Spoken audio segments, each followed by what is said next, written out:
Okay guys, आज वारको 22 दिन र हिजो भर्खर फेरि इजरायलमा चाहिँ इरानले हमला गरेको छ।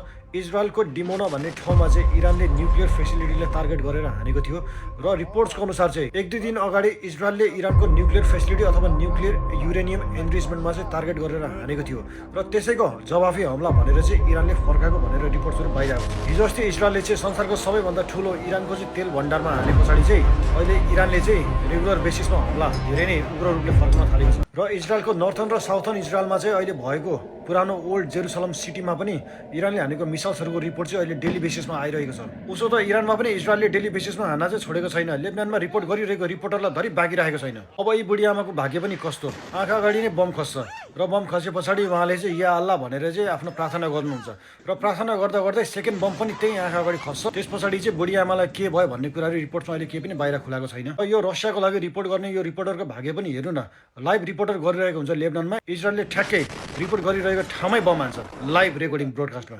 रिपोर्ट्सको अनुसार चाहिँ घाइते अवस्थामा छ अहिले, तर मान्छेको ज्यान चाहिँ त्यति क्रिटिकल छैन भनेर आएको छ। हिजोको भिडियोमा मैले आइआरबिएमको कुरा निकालेको थिएँ र सबैले मलाई चाहिँ आइसिबिएम भनेर कमेन्ट गरिराख्नु भएको थियो।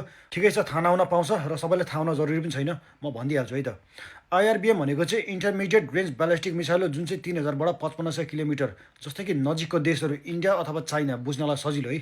आइसिबिएम भनेको चाहिँ इन्टरकन्टिनेन्टल ब्यालिस्टिक मिसाइल, ठिक छ, 5500देखि 10,000 प्लस किलोमिटर भ्याउँछ यसले चाहिँ, भनेको चाहिँ एसिया बाहिर गएर चाहिँ अमेरिकासम्म भ्याउन सक्छ भन्नु खोजेको।